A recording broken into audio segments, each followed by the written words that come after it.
Collective of all things.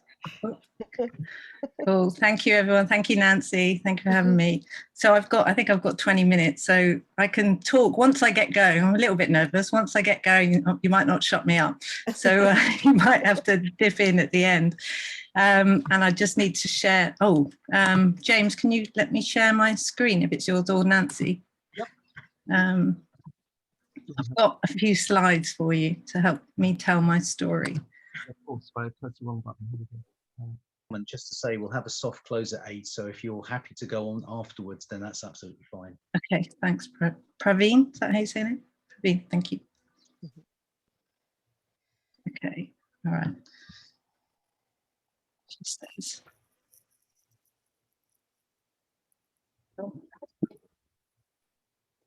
The tech, right? There's the WhatsApp. You get to see everything. Right, there you go. Can you see that okay? Is that right, Nancy? Yeah, that's perfect. Okay, all right. You have to spot which one's me. So one of 2 brothers and a sister. I mean, I love the title, right? So thank you, Nancy, for encouraging me to, let's say, flip back over the last 47 years and look at how I've been showing up in life. And as Charles Eisenstein said, it's kind of the space between the stories. And that's where the real stories are. And that's really what's happening in our bodies. So it's kind of a little bit of an adventure trip this evening of my life, but I think with a theme within it that will hopefully come through quite strongly. So you'll kind of get a gist of me very quickly. But I thought there's a pretty bad picture, but while I was lying in the garden this afternoon, I live in the poppy factory.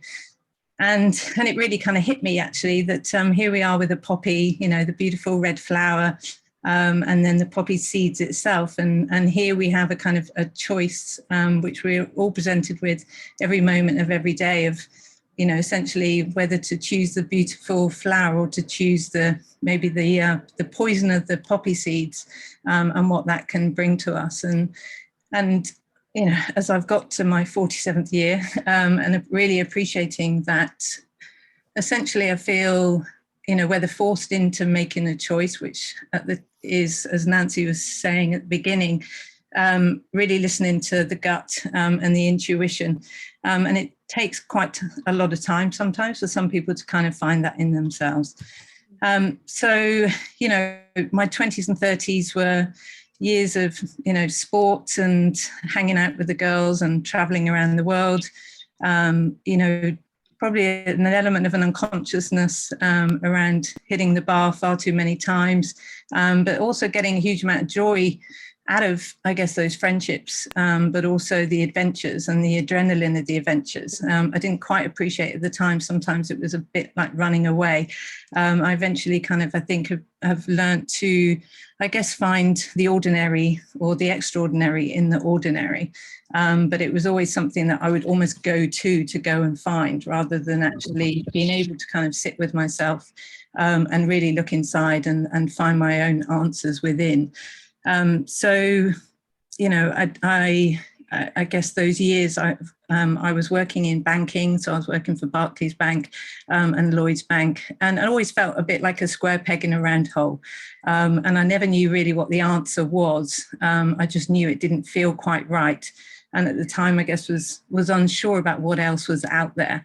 And I found that really through the adventure and through whether it's skiing or climbing or running or playing hockey. I'd always be kind of, I guess, in that kind of seeking place, right, which many of us know, of trying to find where are those answers. And it really kind of came tumbling down on my wedding day. So I was with a gentleman for 10 years and we got married. And if I really look back, I think, as with hindsight, these are always wonderful things. At the time, I actually walked down the aisle before we were married. So we kind of walked off before they actually proclaimed us married, which I thought was telling in itself. But the emotions were there way before. And I kind of went through, I guess, the expectations of being with someone for a long period of time. Nothing wrong with the guy. I had a good life. Obviously, the next thing should be, let's get married and have children. And it wasn't long before, that started to kind of collapse around me. And, it took an affair to really start to look at who I was and how I was showing up in life, and what life was, as Patricia said, was what it was reflecting back to me. And a real inward look to kind of go, okay, what kind of person do I want to be? And my behaviors at the time were not mirroring who I felt within my soul. And I remember actually sitting with my mum at one point, and she just said something along the lines of, you've kind of broken that contract with yourself. And here's your opportunity to kind of look at what's shown up, and really take a deep dive in. My mum is also a therapist, so she's been one of my great teachers over the years. You'll hear her mentioned, I'm sure, a few times. And so, as with all of us, the path of life goes around many bends and curves. And even as I was talking to a client today, there's never one thing, or, there's a conversation with somebody, or, it's an event we went to, it's a certain relationship, it's a moment. There's many things that have kind of helped shape, I guess, how I see the world. And so travel, so 6 months after the divorce, I, for some reason, was drawn to St. Paul's Cathedral. And I remember just going in and 6 months after the marriage, and sitting there and just thinking, it doesn't feel right. I don't know what the answer is, but I know what I need to do. And from that point, I chose to leave. I rang a friend who lived in Portland, and just said, can I come and visit? And she was like, come, use the car, just come and stay. And, just come and enjoy your time here, not knowing what was going on for me at the time. But I guess that kind of reaching out to friends, and I guess the love that she showed for me, that kind of reflecting back what I was needing at that time. So off I went on probably one of the best years of my life, traveling around the world, and really exploring different cultures and meeting different people, and really seeing how others existed, and what was important to other people, and stepping outside of my norm. And I'm a great believer that, being around different energies and different connections and different experiences really kind of help us reflect what it is that we want to create for our own lives, and an appreciation of life itself and the abundance of life, the variety that is certainly out there. And I think as I was away, I kind of documented it in 138 blogs, and that time to just kind of sit and reflect. So again, Patricia, you were talking about kind of how do we get to know that knowledge? How do we get to see inside and understand really what's going on for us? And I think for me, it's always been walking, and it's always been stillness, to just find that space, and just to see really what kind of bubbles up, whether I like it or not, but just to at least allow that space for it to come through. And as I said, my mum said, as soon as you hit the tarmac on the way back from those travels, that's when your feelings will surface. You can't run away from them. And even in the Himalayas, they're still with you. And particularly when you come back home, and you're back to, let's deem normal life, that you're confronted obviously with you. And there's been real key moments of when I guess I've listened to my intuition and known it's not right, but not necessarily knowing what the next thing is. And I'm finding that balance sometimes of walking into the space and allowing the answer to come, versus kind of knowing what the next thing is. And both of those have, I guess, appeared in my life, and both have presented different choices and different opportunities. And I'm a great believer that neither of them are wrong, and no answer is wrong. It's just another choice. And so after my trip, I went back and I was working with the bank, and I just remember kind of going to a turnstile and heading back into the bank, and I literally couldn't put my ticket. I think it was here in Richmond, actually. I couldn't put my ticket through. And there was just a big part of me that was like, I just don't want to be there. But I don't know what to do.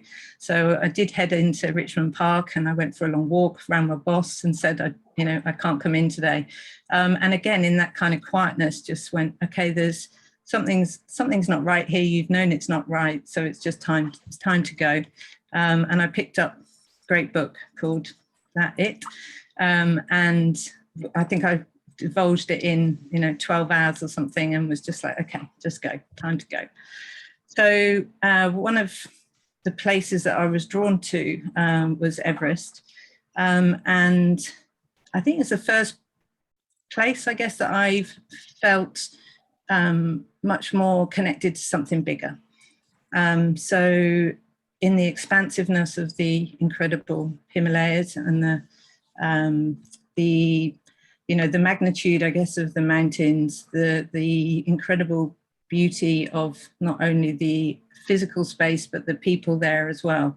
I went at a fabulous time of year in January when it was clear blue skies and very few people. So you would walk pretty much often by yourself or within the group, but you were fully immersed into this, the enormity of something. And I was never felt somewhere quite so quiet, where you can just hear every kind of, you know, snowfall or, you know, the winds and the yaks behind you, and just a really incredible and beautiful environment to fully, I guess, drop into the smallness that we are, and really seeing humans as an integrated, obviously, part of nature, but also a full appreciation of just how big this land is around us. I'll give you a little flavour just so you can hear some of the noise, so just to transport you.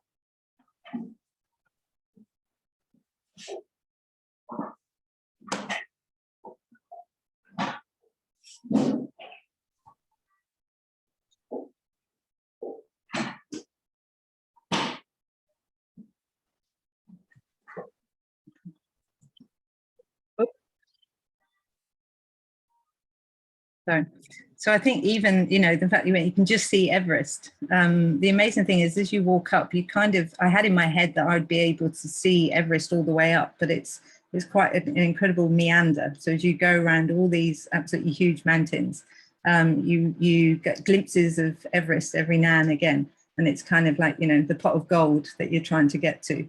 And even on the last couple of days, you actually have to go up a mountain to be able to see it in the distance. But just, you know, Everest is obviously somewhere where many want to go, and unfortunately seen as conquer. But just to be there, I guess, underneath the magnitude of it, and to really feel into the environment there. So I walked with friends, and it just, I guess, kind of blew my mind away and made me look at life and think, you know, what else is out there that I would love to experience in this life experience, in this lifetime. I'll share I'll share it with you after if you want to hear some little clips, but this one's again just a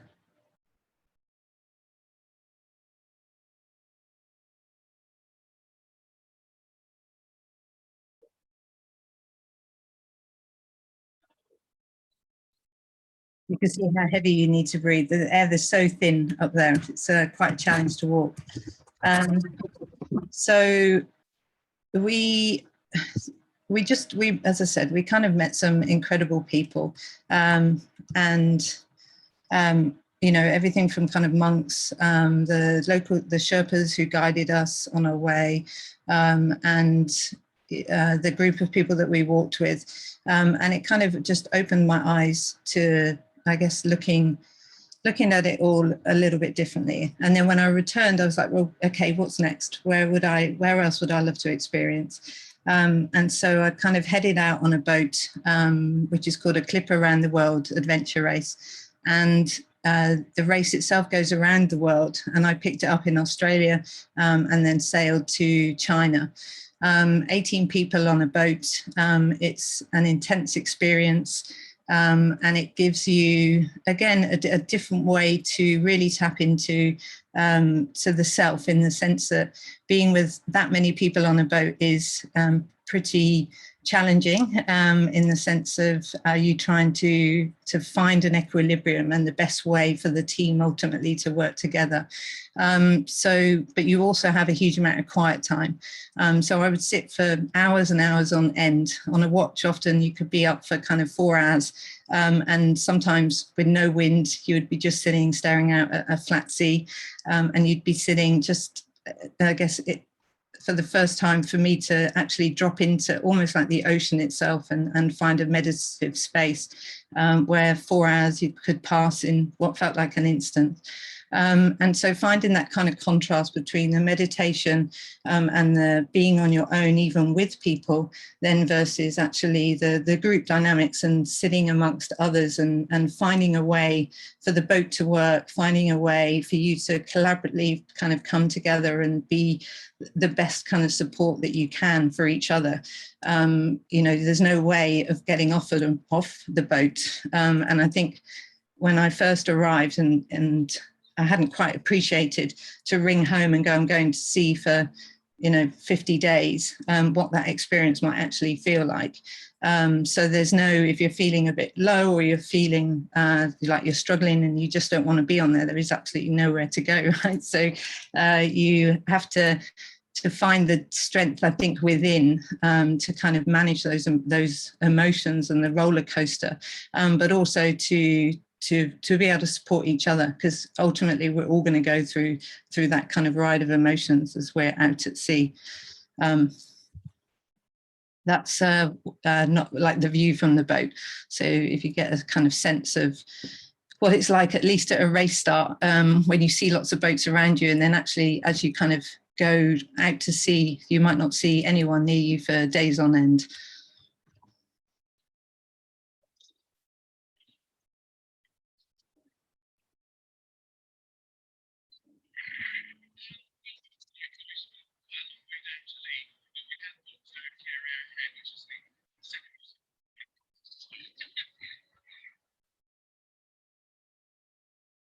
Luckily, I had lots of people around me who could actually teach me about sailing. So you kind of, before you go, you get like a three-week intensive course. And then actually you're out there, and it's quite a different experience, as you can imagine, to being kind of in the English Channel and learning the ropes. And then when you're out in a big ocean and you're facing, huge waves, storms and doldrums, it's quite something to face up against. But as we came into China, into Qingdao, it felt like my moment of fame. Never experienced quite so many cameras and locals who came to support us as we came in. And just to really celebrate, I guess, almost the community of the sailing. And one of the boats had a local girl on it, so they did great in terms of supporting us and actually coming out to meet us. I'll just hopefully clip through this. Sorry, I can only see on my screen. Oh, there you go. So the adventures kind of continued, played hockey with a bunch of locals in India, a bit more cycling, injuries on the boat, nearly losing my teeth. So whenever I guess I returned almost from a trip, I'd be looking for something a little bit different to really kind of balance up life a little bit. And the Camino has been something which is always quite within my heart, and something which I've wanted to explore over the last few years. So I had a friend who had walked some of the Camino and had raved about it. And so for those who don't know, it's a walk from San Juan in Spain to the Camino de Santiago, Camino de Santiago in on the west coast of Spain. It's about 450 kilometers, takes about 4.5 weeks.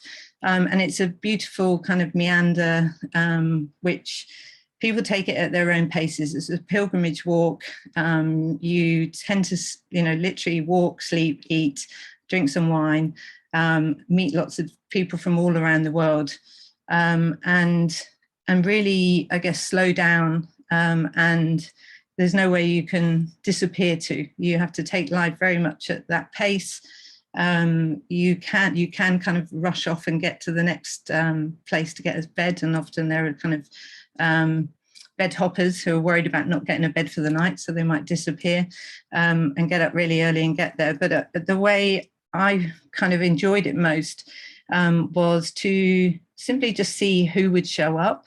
And for me, it's almost a bit of a replication of life, in the sense that as you're walking along, different people show up, walk with you for a bit, you know, some disappear, some stay with you all the way. You kind of get into very deep connections with people very quickly. Very often people are there in kind of search of, I guess, whatever's going on for them in their life and looking for answers. Others are there just to simply enjoy the experience, but it's a real spiritual and special pathway.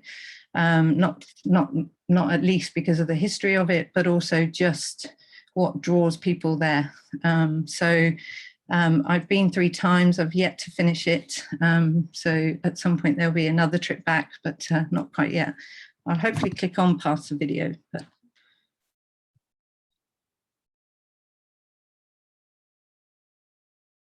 okay.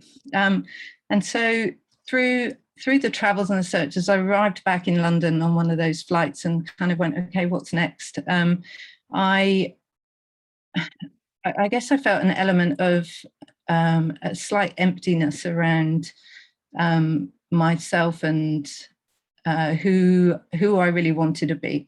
And while I was looking for a coach, I actually found a psychotherapist, a guy called Andrew Wallace, who ran a thing called the School of Wizards.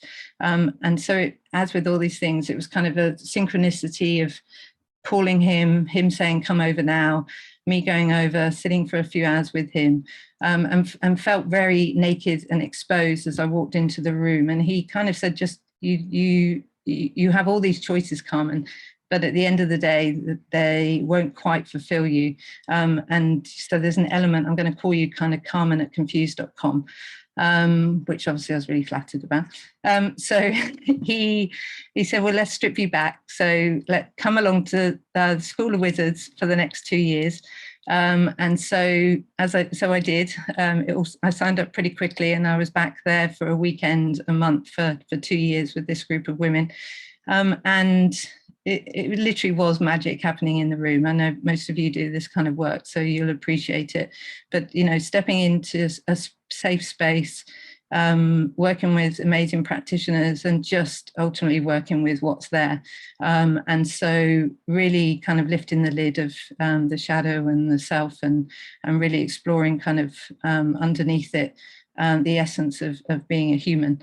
And so from that, decided that this is what I think life is about, and this is the work that I would love to do with others, and just seeing, I guess, the sense of freedom that comes from the liberation of not being trapped by, you know, our emotional baggage, or our you know, previous behaviors, or our way of thinking, that actually we can, through self-understanding, liberate our choices, and actually create the kind of life that we want to, from a very different place. And it kind of, I guess, led me into a bit of an exploration around self, through working with a Balinese healer, and him prodding me with sticks and acupuncture, to doing a counselling course, so doing my 3 years of my integrated therapy. And for the whole time, I guess, peeling back the layers of the onion, and moving through the unconscious. So that beautiful picture on the right-hand side was a kind of a Jung exploration into the unconscious patterns, in particular that I had with men. And so kind of going almost on a womb journey. That was my the womb I made, but looking at me as a child, and then moving through kind of the I guess the patterns and the the way I set up my relationship with my dad, and then with the men in my life. And so, you know, it's not always the easiest journey, as you all appreciate, but you know, there's a certain amount of liberation, and just, I guess, to be able to work with different people who all bring, you know, their own incredible experiences, and to an element to kind of pick and choose and really come back to my own truth. And I think it was, not sure if you said it at the beginning, but, you know, this all feels like a bit of a journey back to self-understanding and self-trust, and getting to a place of actually trusting my own intuition, and not necessarily always looking for the next guru or the next teacher, but needed to kind of go on a bit of that journey to find that myself. And so from there, I kind of, I guess I felt like I'd finally found what I felt most passionate about. It made sense for me how I connect with people, and where I feel that I most add value in terms of helping others see their own lives in a different way. And I'm a true believer that, you know, we're there to kind of just literally hold the mirror up, and for them to find their own exploration and trust themselves. So we set up SoulHub 6 years ago, which was originally around me building kind of others who could do different modalities that I didn't necessarily have experience in, and a community of people who saw life in a different way. So good souls who were practicing this work. And I think, you know, as you all well know, we're in a different world from 6 years ago. But and, you know, and it's much widely spoken about. We're asking for us all, I think, to look at life in a very different way. But at the time, that was, it felt like something that I hadn't seen, that I wanted to bring. And okay. And so I guess like 2 years ago, through the Soul Walk, through the SoulHub framework, I wanted to see how I could combine therapeutic aspect and my love of walking, and how I could take that a little bit further afield. So I kind of set off on a trip around the British Isles with my backpack, and was going to walk all the way round over like 2 years. Nancy joined me for a short stint in Exmoor near Minehead, and we shot a little video down by the sea near Cookmere Haven. And this was really going into one of those places of trust, of no idea where I was going to be sleeping most nights, no idea how I was going to fund it all, but it was just, it felt like that was a way of for me to feel alive, to combine, I guess, the therapy side as well as my adventure. So it all starts to, as we all often find out, everything we've done kind of comes together to support the best expression of us, I guess. And so off I went, and then a few storms hit, and then this COVID thing hit, and I was kind of called back to London. So I came back, and kind of was under the expectation it would be temporarily and I could get back to the road. And in amongst it, essentially turned up to a dance class, met an amazing young man, and started a different adventure. And I've been here in London for the last year, and I think finally I feel like I'm, I guess, learning to love, and to love obviously myself first, but to also to be held in that love and be loved by somebody else, in a way that really allows me to go to a deeper level of self-acceptance, and self-love. And I come from a place, I think, all of it has kind of led me here, to drop into what feels like a really beautiful space, to be in the here and now and not be planning the next big adventure, and to enjoy, I guess, the adventure of each day. So I'll just finish with a tiny, that's him, by the way, his name's Andrew. And you can see, so he's a dancer and he's kind of teaching me to dance. So I'll give you a little glimpse of my experience.